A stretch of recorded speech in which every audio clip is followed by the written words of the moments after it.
Citizens, friends, and foes of the Taylor Nation, it is time to drop everything now because Speak Now Taylor's version is on its goddamn merry way to us, and I am excited.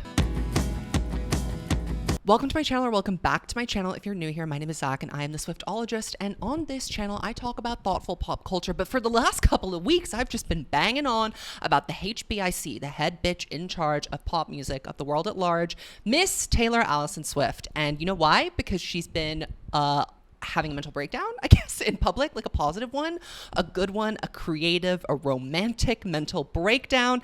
And in case you're unfamiliar, let me just catch you up to speed.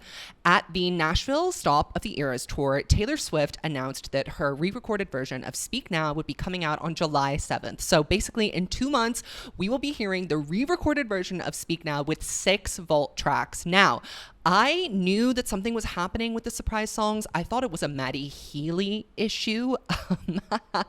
We're gonna have to save all of the Maddie Healy chatter for another video because that is truly one of the most unhinged things that has ever happened. I have a lot of thoughts, and today I don't want to desecrate Speak Now's beautiful, wonderful legacy and memory by including that smelly man in it. So that will be my next video, probably coming out like very soon, tomorrow even. But today we are talking about Speak Now, and I knew when it came to the surprise songs, again, if you don't know, during the Eras tour, when Taylor gets to a certain acoustic moment of part of the show, right after she does the 1989 songs, she does surprise songs, and she changes that up for every single show, depending on her mood, what she's feeling, what the fans been requesting.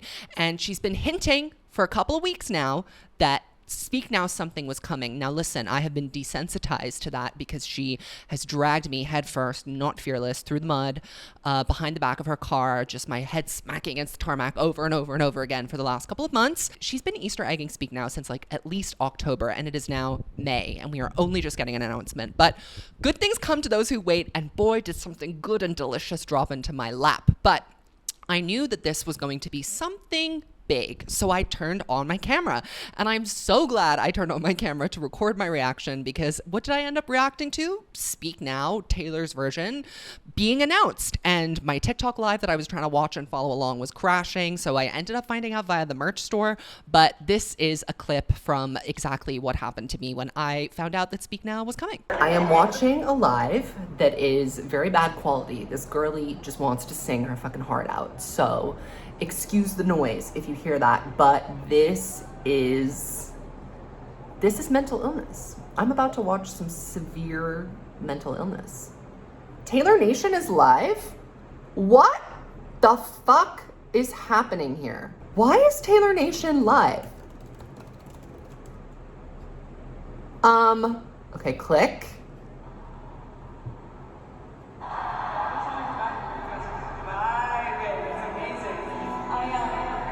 To let you guys know that you might notice you have a bracelet on, it lights up. You notice that? Yep. Okay, if she announces Speak Now, over. A cool thing that does is that it lets you see absolutely every single person in the stadium. So you're at the top. I'm just a simple Swiftologist. People can't see you. That would be incorrect. I can't handle this today. Okay, we can't do live glitching right now. We can't do that. Taylor Nation, flop per usual. Flop, flop, flop. Okay, is she announcing she's announcing Speak Now Taylor's version, and I can't see it. This is mental. This is mental. Someone linked me to the Taylor Swift store. What's going on there? What's happening there? What's going on? Give me another live, please. Why are they all going down? Ah! Speak Now Taylor's version. I just saw the cover. Is this a joke? Is this a joke? Is this a joke? Is this a joke? Oh my God. 6 vault songs? This is a joke. This is crazy. This is crazy. I'm looking at the cover right now. It looks fake. It looks like an edit. I am in a state of panic. Every fucking live is down. This is not real.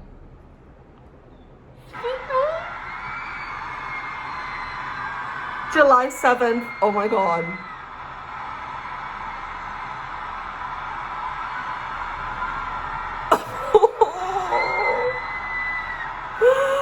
This is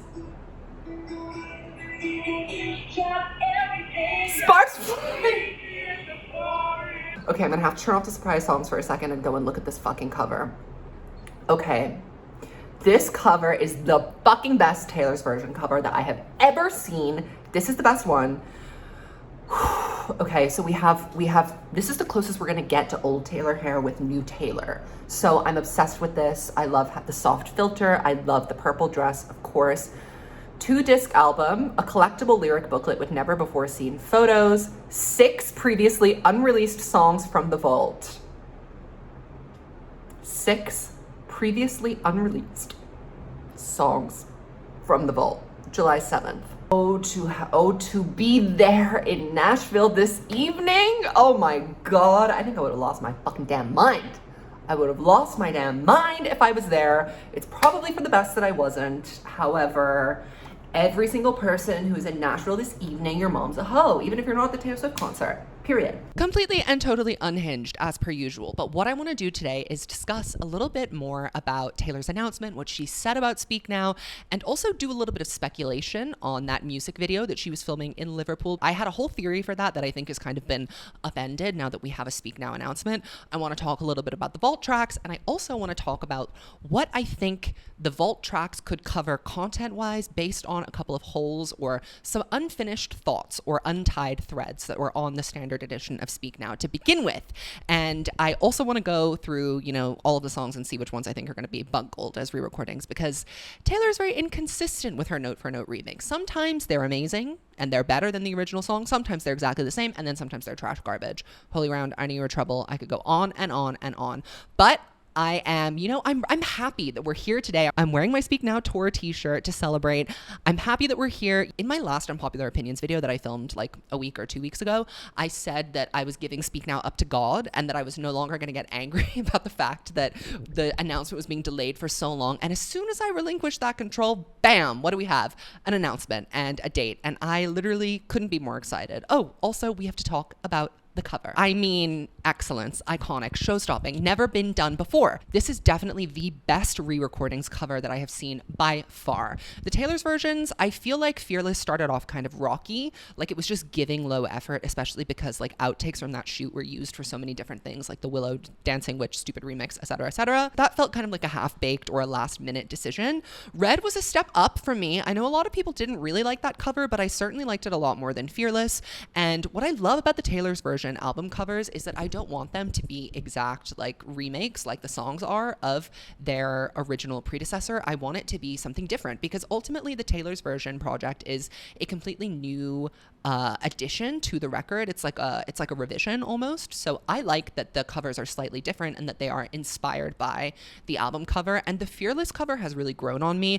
I think I just hate the specific goldish yellow shade that they chose to do all of the merch and everything in. It was just an unflattering, ugly color to wear, and I just think it didn't look good.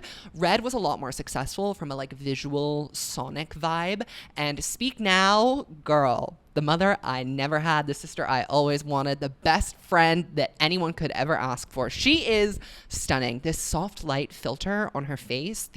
I love the interpretation of her old hair. This is the closest we're going to see new Taylor with those bouffant ringlets that she used to have back in the day and was so famous for.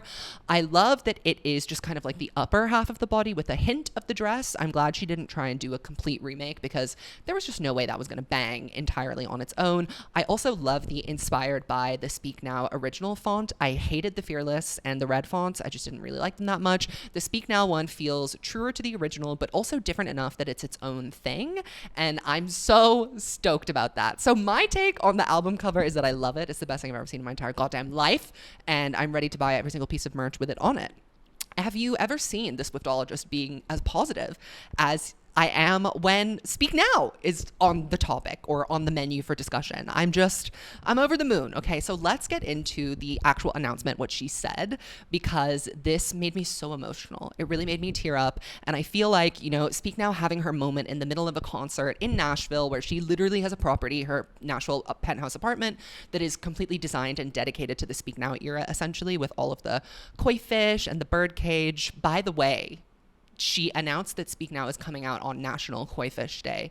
The bitch is crazy. She's crazy. I'm sick of her, but also never stop, queen. I love everything that you do. So here is what she said about Speak Now when she was announcing it and giving it its huge big moment that it deserved in Nashville. It fills me with such pride and joy to announce that my version of Speak Now will be out on July 7th, just in time for July 9th. If you know, you know. I know, bitch. I invented it. I know. I first made Speak Now completely self-written between the ages of 18 and 20. The songs that came from this time of my life were marked by their brutal honesty, unfiltered diaristic confessions, and wild wistfulness. I love this album because it tells a tale of growing up, flailing, flying and crashing, and living to speak about it. With 6 extra songs that I've sprung loose from the vault, I absolutely cannot wait to celebrate Speak Now Taylor's version with you on July 7th. I always looked at this album as my album, and the lump in my throat expands to a quivering voice as I say this. Why am I getting emotional about this now? Okay, stop. Thanks to you, dear reader. Compelling edition. It finally will be. I consider this music to be, along with your faith in me, the best thing that's ever been mine. Yours, Taylor. I just had to take a moment because the best thing that's ever been mine, yours, Taylor. I mean, come on. I literally have goosebumps all over my body right now. The thing is that Speak Now, you know, always had a reputation for being kind of the like unloved stepsister. Post the Speak Now tour, she never really got included on many set lists. Taylor didn't reference this album very much after she wrote it. So to hear that it's so special to her and that out of all of the albums, obviously they're all her work, but for Speak Now, to know that she feels that Speak Now is her album, it's like it belongs to her, it's of her, and it's fucking criminal that someone else should own this. That really, you know, hit me right in the feelings. And it reminds me, you know, we haven't done in a while. We haven't done a prayer. Let's do a prayer. Dear Lord, please wish Scooter Braun and Scott Borchetta a massive, huge, long lifetime of misery, annoyance, irritants, and potential bankruptcy. Who knows? Just generally bad things because they did a horrible thing. As Taylor would say, if you don't want me to write bad songs about you, then you shouldn't do bad things. Amen. So to know that she feels so connected to Speak Now, I mean, she feels connected to all of her records, but I think she's really, you know, giving the show-stopping moment in the middle of the concert, doing this big build-up. I think Speak Now is finally getting her moment in the sun, and I am so happy to hear it. Thanks to you, dear reader. I mean, I feel like Speak Now is all about like confessional, diaristic songwriting, so that's why she said Dear Reader. But if we really wanted to read into the implications of Dear Reader being the last song on Midnights and Speak Now being the next release publicly that she's had since then, I mean, it's an interesting thread to weave, dear reader. Never take advice from someone who's falling apart. I think that Taylor might be reconnecting with her Speak Now self, that Speak Now self that was kind of all over the place and learning and growing painfully, like having a very painful growth spurt and experiencing a whole lot of new experiences and change in a very short period of time. I think we might be in that headspace again, but I am just projecting. So what do we know about the vault tracks potentially? So we know that Castles Crumbling is going to be coming on this record for sure. I mean, she very heavily hinted at it in the Bejeweled video with the castle literally crumbling at the end. I was also very intrigued by the behind the scenes leaks of Taylor filming a music video in the Sparks Fly dress from the Speak Now tour, running out of a burning building carrying a big frame. And I think that inside the frame is going to be the Speak Now TV album cover. I still think that. And the inside of the museum, we think is full of Speak Now tour artifacts. So this is definitely going to be about reclaiming ownership or taking something back that was hers. We know that through the Masters theme. That is something that is for sure, you know, at the top of her mind as she goes through this re-recording process. I do think that the visual is going to be for a vault track song, kind of how she did with I Bet You Think About Me, some kind of like big budget, high production thing to really kind of give the era a push and to really kind of allow us to experience it visually in a new way. And I personally don't know how I'm going to behave when I see Taylor in that Sparks Fly dress, that Roberto Cavalli Sparks Fly dress. I just don't know what I'm going to do. It's going to be painful. It's going to be traumatic, but you're going to be there with me. We're going to be holding hands and sobbing, getting through it. I am very excited. I think that is probably going to be the single, kind of like how Mr. Perfectly Fine was the single from Fearless, and we had All Too Well 10, and even, yeah, I Bet You Think About Me too from Red. So Castles Crumbling, I think, is for sure going to be on that, and that's what I think the video is going to be for. Other songs that could be included. We also had a leak with Need and All of the Girls. We had Drama Queen, which fucking bangs, okay? And she specifically notes in this Instagram post, and I forget this sometimes, that the Speak Now writing sessions happen between the ages of 18 and 20. And that is just astounding to think of because of the depth and the breadth of the songwriting in that specific period of time. But Drama Queen, if you listen to it, is a young Taylor. It's a younger Taylor. It's a Mr. Perfectly Fine era Taylor. It's not really a Dear John era Taylor. So I think it probably was created around the very beginning of the writing sessions for Speak Now. And it's certainly in line with another little ditty on that album called Better Than Revenge. So I definitely think Drama Queen is going to be on this too. In a similar vein, a lot of people are saying Battle. Battle to me doesn't sound like a Speak Now outtake. Battle to me sounds like a debut Fearless era Taylor. I am personally not a fan of that song. I don't think that it's good, but sometimes with the vault tracks it can be slim pickings, and she doesn't always stay faithful to the exact moment of when each song was written when she puts them on the vault tracks. For example, Fearless. Half of those vault tracks were written for debut. They were not written for Fearless, so that was a very significant bending of the truth. If, in fact, there wasn't a lot of juice left over from the Speak Now writing sessions, which I find hard to believe, then perhaps we're going to be dragging songs like Battle onto the track list. I personally hope not. There's a song called Better Off that people think is going to be on Speak Now. I personally don't think so. I'm curious to see the 3 unheard of songs. I think we're going to have 3 songs that we've heard of or that we're aware of and 3 songs that we don't know, kind of similar to what we have with Red, or songs that maybe we vaguely know of, or when she tells the story of how they were written, it'll come back to us. So I'm very curious to see what those kind of remaining 3 songs that I don't think we know that much about are going to discuss topically, because Speak Now, when you think about it, is actually more diverse than Red. I was having this conversation with Madeline, co-host of The Evolution of a Snake, my Taylor Swift podcast you should absolutely listen to, and go to patreon.com/Swiftologist, sign up and get all the benefits, because you really need to be there if you're a Swiftie. It is the place to have Taylor Swift conversations. We were talking about how Speak Now is a lot more diverse than Red, and it gets a lot less credit for being diverse. Red, we were talking about this specifically in Taylor's transition from country music to pop music. And when Red was nominated in a bunch of the country music categories at the Grammys, people were outraged and they were so angry, and they felt like Taylor was somehow cheating the system, and that it was dishonest of her to pretend that her pop music was country music. But I'd say a good 50% of Red is actual solid country music. Speak Now is a lot poppier than Red, maybe not in the bubblegum sense, but in terms of the diversity of the sound on Speak Now, the only true country songs on that record to me are maybe I'm looking at the track list now. Mean, you could make an argument for Back to December. I don't know. Sparks Fly is a pop song. I hate to say it. I know a lot of people don't want to believe it, but it is. Never Grow Up maybe is a country song. The Dear John is a bluegrassy, but that's kind of like a rock anthem. It's hard to categorize any of these songs on this record as purely and solely country music, which is super interesting because Taylor was definitely still known as a country girly at this time. So I think sonically what we might have from these vault tracks are more of the pop country experimentations, songs that sound a little bit more like Drama Queen or Better Than Revenge, or even The Story of Us. I'm thinking there might be some more pop rock elements. She was definitely flirting with that heavily on this record, that sound of a lot of live guitars and crashing drums. There was a heavy pop rock influence on Speak Now, and I think that makes it overall a less kind of country oriented record than something like Red, which I think is a lot more straight up, straightforward country songs. So I'm curious to see what the sonic palette of these vault tracks is going to be. What I'm more interested in, though, is the subject matter. So as I mentioned earlier in this video, I think there are a couple of threads or lines of inquiry that maybe we didn't cover in full glory on our first attempt at doing Speak Now. I say our as though I had anything to do with the creation of this. No, this was all Taylor Swift. So something that I wanted to maybe see if there was some more juice to extract from is we get a glimpse of the Swift family, as in Taylor Swift, her parents and her brother, kind of in a time of crisis, I suppose, and it is very subtly hinted at throughout this record. We hear it in an excellent line from the first single off of this record, Mine. You made a rebel of a careless man's careful daughter. She also talks about not making her parents' mistakes and being afraid of love because of the example of love that she grew up with. We also then kind of get into a more existential moment where she's reckoning with her aging and becoming an adult and moving into her own place in Nashville for the first time with Never Grow Up. And she is having all of these fears. I've just realized that everything I have is someday going to be gone. And I think, if you're older than 16, 17, 18 years old, which I think many of you are, but I know I have a lot of viewers that are that age or younger than that, when you get a little bit older, you kind of take for granted that there was a point in your life where you didn't worry about things like, people in your life disappearing, things that you have going away, opportunities that you have, or dreams that you hope for not panning out.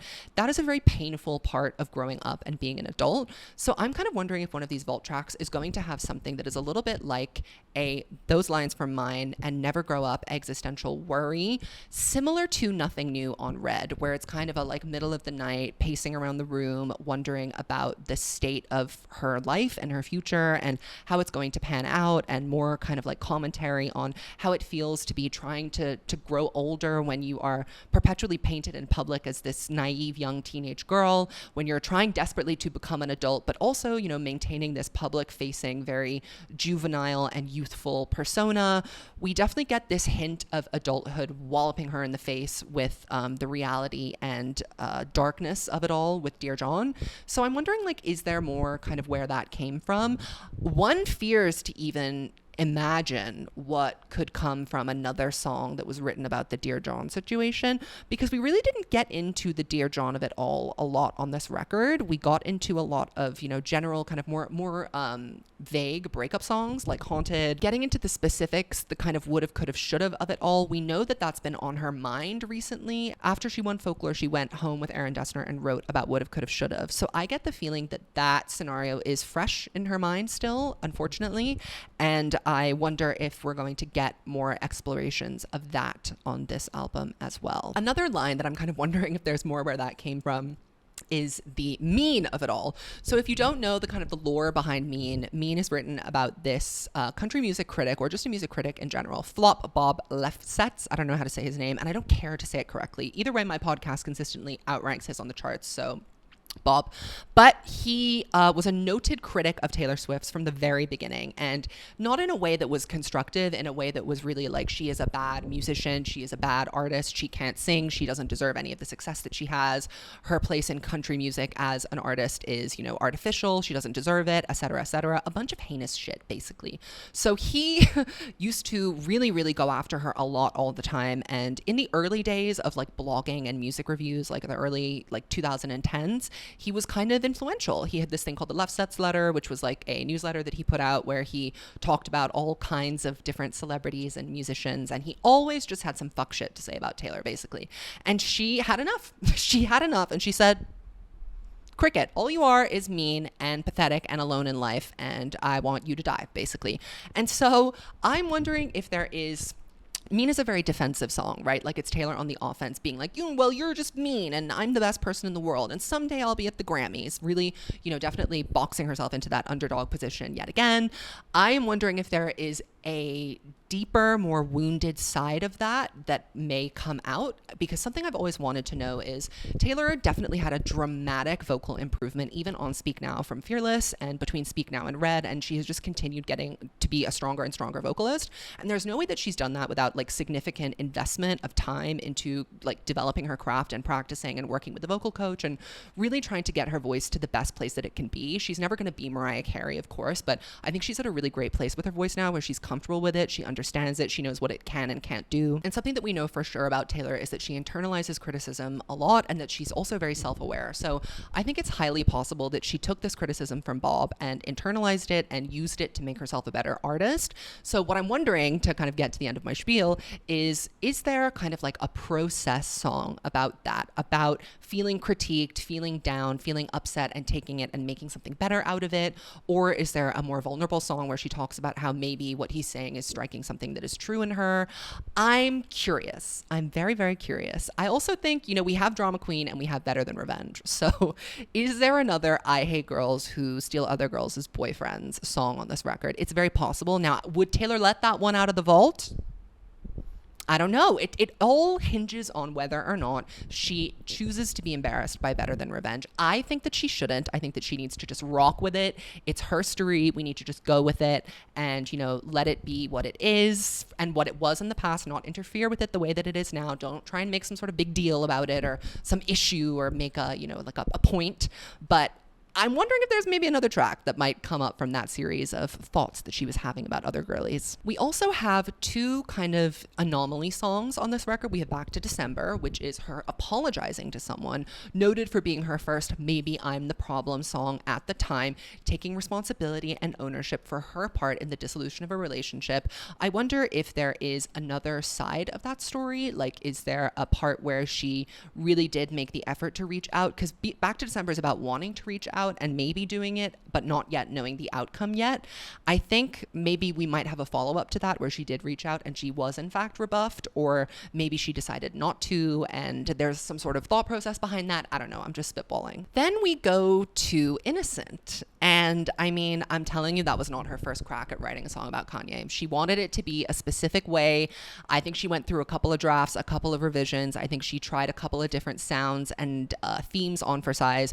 And now she doesn't really have to worry about kicking up dust with that anymore because Kanye is like pretty much a universally reviled figure. And I think that she would be happy to bring up this specific part of their relationship again because it was almost universally agreed upon that what he did was fucked up, interrupting her at the VMAs and then proceeding to like slander her name in the press. So I be wondering if there is something of interest there for us to unpack and discover in the vault tracks, but who can be sure? Really, who can know? So because it's only 22 tracks, this probably means that she won't be re-recording the acoustic versions of Back to December or Haunted or doing the alternate versions of things, which I think some people might be a little bit upset about, but I personally don't care because if I ever want to listen to those, and they don't really come up on my agenda too often, if I ever want to listen to those, I will simply go and stream the stolen versions. Yes, I will. Okay, now let's go through the track list and see which ones I think she's going to bungle and which ones I think she's going to slay. Mine, instant bungle.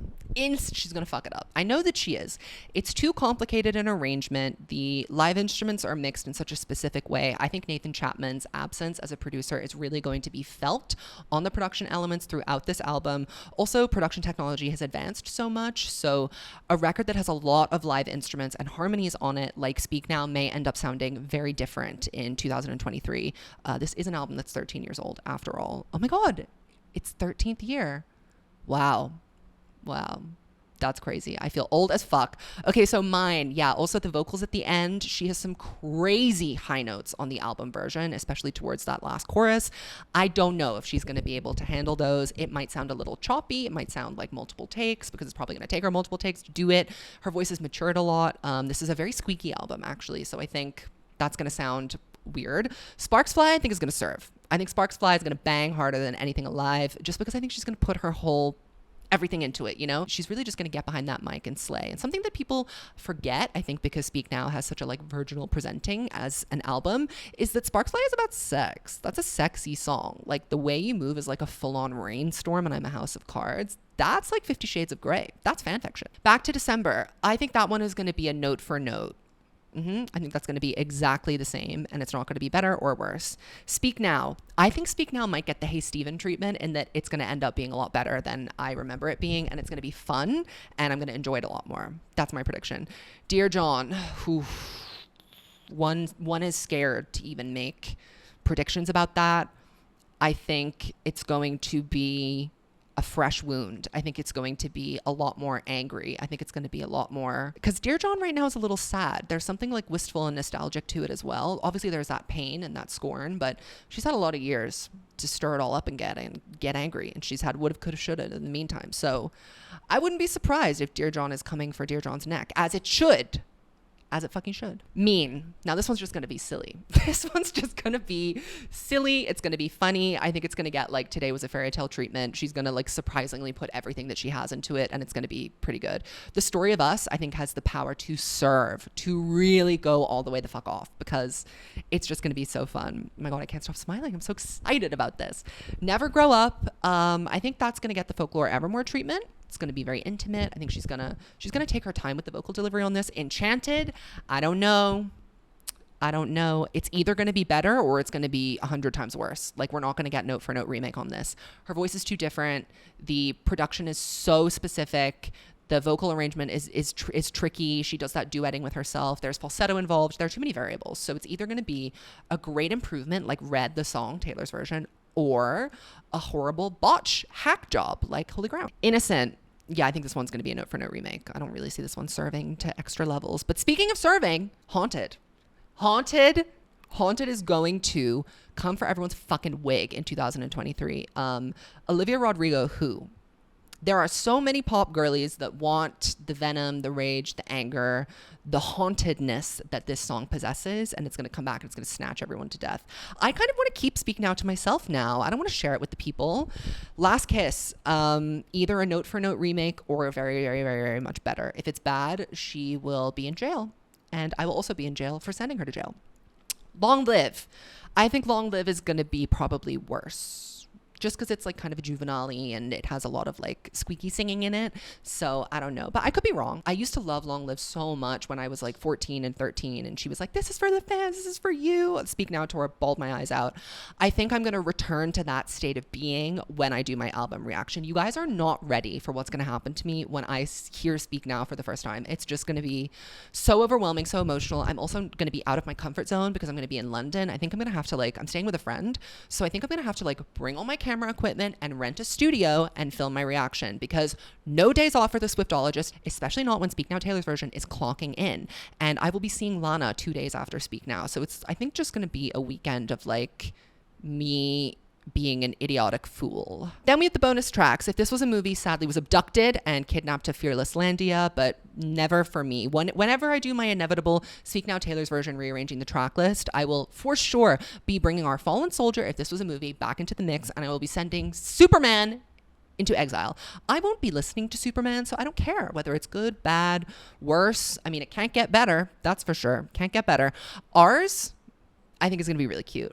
I'm excited for ours, especially if she's in love right now. She'll be in a lovey-dovey mood. I'm so apprehensive for Speak Now to get reappraised by the public because I do feel you can't gatekeep Taylor Swift anymore. She's the biggest artist in the world. But Speak Now has always felt like our secret, even for the girlies. If you know, you know. A lot of the new fans just don't really pay attention to Speak Now, and now they're going to be pretending like they were. They're going to be having stolen Speak Now stan valor, and let it be known that I won't tolerate that on this channel. Not on the Swiftologist's watch, but I am over the moon excited about this. I'm feeling very positive. I'm really looking forward to it. The next video that you see from me will not be very positive because it's going to be me having a mental breakdown about Maddie Healy, but I'm trying to force myself to get into a place of being excited about it rather than being apprehensive and fearful. Now that Speak Now is on the horizon, everything good is happening in this world. I will also be at the Chicago Eras Tour in June. I do not have tickets, so if you know someone that's selling tickets, wants to give me their tickets, whatever, I need 2 to nights 1, 2, and 3. So let me know if you know anyone that has tickets that is willing to part with them, and join us on the Patreon because we have discussions about this kind of stuff all the time. We have raw, unfiltered discussions that are uninfiltrated by people that don't get the vibe. So if you get the vibe, you really need to come and check out the Patreon. Also, I am accepting follow requests on Twitter. I'm briefly looking at everyone's profiles, which takes me a long time, but I want to make sure that I am doing vibe checks. So if you want to get into my Twitter, at Zachary, you can request and try your chances. A lot of my haters have been requesting to get in because whenever something major happens in the Taylor Nation, you guys want to hear from your president, the Swiftologist, and I understand that. So I'll make exceptions for now. But that's all I have for you today in this video. Make sure to subscribe. I will see you in the next one. And my 21,000 Swifties, you are the best thing that's ever been mine. Goodbye.